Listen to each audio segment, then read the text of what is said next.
ఎట్టికేకలకు తెలంగాణ రాష్ట్రంలో bird flu మొదటి case అయితే నమోదైంది. ఎక్కడ అంటే యాదాద్రి భువనగిరి జిల్లాలోని చౌటుప్పల్ మండల పరిధిలోని నేలపట్ల గ్రామంలో నమోదైంది. ఈ నేపథ్యంలో జిల్లా పశు వైద్యకారైన కె జానయ్య గారు సందర్శించడంతో ఆ బర్డ్ ఫ్లూ కేసు నమోదైందన్నట్టుగా ఆ లోకలైట్ న్యూస్ ఛానల్ తెలియజేశారు. మరిన్ని వివరాలు ఆ మాటల్లో తెలుసుకుందాం.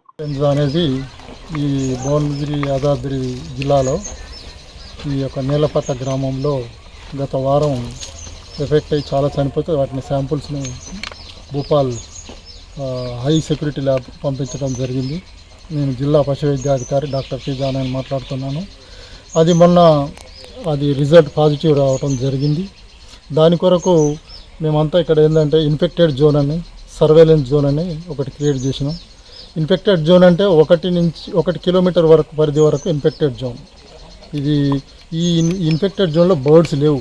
ఈ కమర్షియల్ ఫార్మ్స్ కానీ బ్రాయిలర్స్ కానీ ఇవన్నీ లేవు, బ్రాయిలర్స్ ఏం లేవు.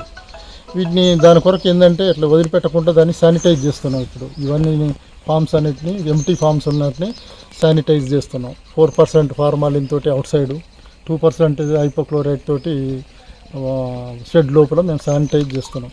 అలాగే ఇక్కడికి అన్ని డిపార్ట్మెంట్ వాళ్ళు రావడం జరిగింది. పోలీస్ డిపార్ట్మెంట్, రెవెన్యూ, ఆర్డీఓ గారు కూడా వచ్చిండు. ఇక్కడ జిల్లా పశు వైద్యాధికారి మా డాక్టర్స్ బృందం అంతా ఇక్కడికి వచ్చాం. మాజీ డివిహెచ్ఓ గారు కూడా ఇక్కడ రావడం జరిగింది. ప్లస్ ఇక్కడికి వచ్చి అన్ని షెడ్లకు కూడా శానిటైజ్ చేసినాం. తర్వాత ఇప్పుడు లాక్ కూడా చేస్తున్నాం. వీటిని ఒక 3 months వరకు కూడా ఓపెన్ చేయలేం. మళ్ళీ ఫర్దర్ ఈ యొక్క ఇన్ఫ్లేమ్ ఇది కాకుండా నెక్స్ట్ ఇంకోటి ఏంటంటే ఈ ఊళ్ళోకి రావటం కూడా వేరే వాహనాలు, ఎగ్స్ కానీ చికెన్ కానీ ఇట్లాంటి వాహనాలు రావటం కూడా రిస్ట్రిక్ట్ చేయడం జరిగింది. ఇక్కడ కంట్రోల్ రూమ్ పెట్టడం జరిగింది. పోలీస్ డిపార్ట్మెంట్ కూడా అక్కడ పోలీస్ పికెటింగ్ కూడా ఏర్పాటు చేస్తాను మాకు సిఐ గారు, ఇక్కడ ఎస్ఐ గారు హామీ ఇచ్చారు. ఇవాళ నుంచి దాదాపు ఒక 3-4 days ఉన్నాం. ఇక్కడికి ఎవరు రాకుండా చూస్తున్నాం. ఇక్కడ ఇంకేమైనా బర్డ్స్ కల్ చేయడానికి మాత్రం ఇప్పుడు లేవు, కమర్షియల్ ఏం లేవు. కేవలం ఒక నాటు బర్డ్స్ కొన్ని ఉన్నాయని ఐడెంటిఫై చేశాము. ఇప్పటికీ అలసిపోయాం పొద్దుటి నుంచి ఇప్పటి వరకు. ఇదే ఫస్ట్ టైం జిల్లాలో. కాబట్టి ఇటువంటిది యాక్షన్ మాత్రం ప్రాపర్గా తీసుకుంటున్నాం. ఈ ఫ్యూచర్లో ఇంకోటి ఏం చేసినామంటే ఈ ఫీడ్ కానీ కొన్ని షెడ్లలో, ఒక 2 షెడ్లలో ఫీడ్ ఉంది. ఆ ఫీడు అవన్నీ తీసుకొచ్చి ఇక్కడ జేసీబీ తోటి గుంటలు తీసి అలా పాత పెట్టి లైమ్ వేసి సున్నం వేసి పూర్తి చేయడం జరిగింది. ఇంకా ఫర్దర్గా స్ప్రెడ్ కాకుండా దీన్ని యాక్షన్ ప్రాపర్గా తీసుకుంటున్నాం.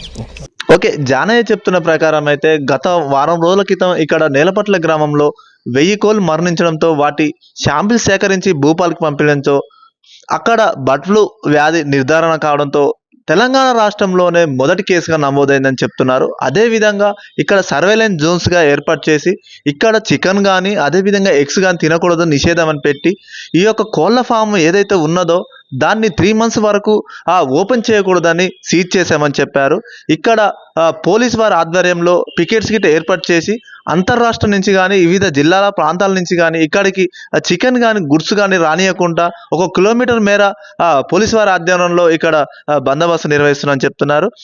అదేవిధంగా ఇక్కడ నాతో పాటు ఆర్డీఓ అదేవిధంగా పోలీస్ డిపార్ట్మెంట్తో వారితో కలిసి ఉమ్మడిగా పనిచేయడం జరిగింది. ఇక్కడ 2% హైపోక్లోరైడ్తో శానిటైజర్ చేయడం జరిగింది. ఇక్కడ ఏదైతే కోళ్లఫారం దగ్గర ఏదైతే ఫీడ్ ఉందో దాన్ని జేసీబీ సహాయంతో పూడిక తీసి శానిటైజర్ చేసి దానిలో పూడ్చివేశామని న్యూస్ 18 ఛానల్ ద్వారా తెలియజేశారు.